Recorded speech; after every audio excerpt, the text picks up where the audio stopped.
ലൈംഗികാരോപണങ്ങൾ ഉയർന്നപ്പോൾ രാഹുൽ മാങ്കൂട്ടത്തിലിനെ പൂട്ടാൻ ഇറങ്ങിയ CPMന്റെ ലക്ഷ്യം പക്ഷേ രാഹുൽ ആയിരുന്നില്ല. അത് വടകര MP ഷാഫി പറമ്പിലായിരുന്നു. വരുന്ന നിയമസഭാ തെരഞ്ഞെടുപ്പിൽ മലബാറിൽ നിന്ന് LDFന് ജയിക്കണമെങ്കിൽ, കോൺഗ്രസിനെ അല്ലെങ്കിൽ UDFനെ തോൽപ്പിക്കണമെങ്കിൽ മുന്നിൽ നിന്ന് നയിക്കാൻ ഷാഫി പറമ്പിൽ ഉണ്ടാകരുതെന്ന് CPM വിശ്വസിച്ചു.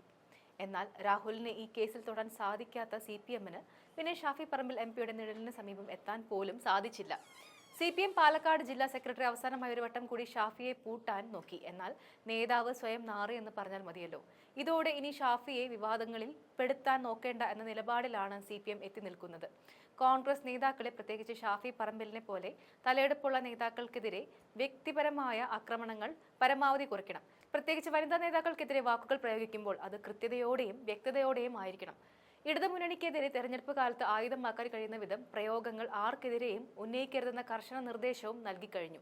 പ്രത്യേകിച്ച് ഷാഫി പറമ്പലിനെതിരെ പാലക്കാട് ജില്ലാ സെക്രട്ടറി പ്രയോഗിച്ച വാക്കുകൾ അവരും ഒരു കൂട്ടം മാധ്യമങ്ങളും കൂടി CPMനെതിരെ ആയുധമാക്കാൻ ശ്രമിക്കുന്ന പശ്ചാത്തലത്തിൽ ജാഗ്രത വേണമെന്നാണ് ഇടതുപക്ഷം പറയുന്നത്.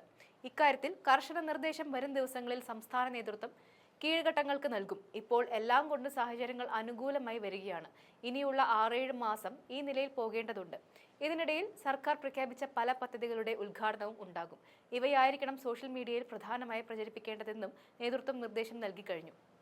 രാഹുൽ മാങ്കൂട്ടത്തിനെതിരെ സൈബറിടത്തിലോ അല്ലാതെയോ സ്വീകരിക്കുന്ന ഏത് സമീപനവും ജാഗ്രതയോടെ ആകണം. രാഹുലിനെ കഴിഞ്ഞ ദിവസം പാലക്കാട് ഇറക്കിയത് തന്നെ നെഗറ്റീവ് പബ്ലിസിറ്റി ലക്ഷ്യമിട്ടാണ്. അയാൾക്കെതിരെ കൈവിട്ട എന്തെങ്കിലും നീക്കമുണ്ടായാൽ അതിനെ പ്രചരിപ്പിക്കുകയാണ് UDF ലക്ഷ്യം. സൈബർ ഇടങ്ങളിൽ നിറഞ്ഞു നിന്ന് ജനങ്ങളുടെ ശ്രദ്ധ പിടിച്ചുപറ്റുക എന്ന തന്ത്രമാണ് ലോക്സഭാ തെരഞ്ഞെടുപ്പ് മുതൽ കോൺഗ്രസ് പയറ്റുന്നത്. സോഷ്യൽ മീഡിയയിൽ അവരെക്കുറിച്ച് നിരന്തരം അപവാദങ്ങൾ വരുന്നത് നിഷ്പക്ഷരായ വോട്ടർമാരുടെ മനസ്സുകളിൽ മറച്ചുള്ള വികാരം ഉണ്ടാക്കിയേക്കും എന്നതും കരുതിയിരിക്കണമെന്നും നേതാക്കൾ ചൂണ്ടിക്കാട്ടി കഴിഞ്ഞു. ഇടഞ്ഞു നിന്ന NSS ഉൾപ്പെടെ പിന്തുണ പ്രഖ്യാപിച്ച സാഹചര്യത്തിൽ അവയ്ക്കൊന്നും കോട്ടം തട്ടുന്ന ഒരു തരത്തിലുള്ള പ്രവർത്തനവും ആരുടെ ഭാഗത്തു നിന്നും ഉണ്ടാകാൻ പാടില്ലെന്നും നിർദ്ദേശമുണ്ട്. സൈബർ മേഖലയിൽ പോസിറ്റീവായിട്ടുള്ള പ്രചാരണത്തിന് പ്രാധാന്യം നൽകാനാണ് നിർദ്ദേശിച്ചിട്ടുള്ളത്. സർക്കാർ കഴിഞ്ഞ 9 വർഷം നടത്തിയ പ്രവർത്തനങ്ങൾക്ക് ഊന്നൽ നൽകണം. അതുപോലെ കേന്ദ്രം കേരളത്തോട് സ്വീകരിക്കുന്ന നിഷേധാത്മക നിലപാടുകളും വലിയ ചർച്ചയ്ക്ക് വിധേയമാക്കണമെന്നും ഇടതു നേതാക്കൾ നിർദ്ദേശം നൽകിയിരിക്കുകയാണ്.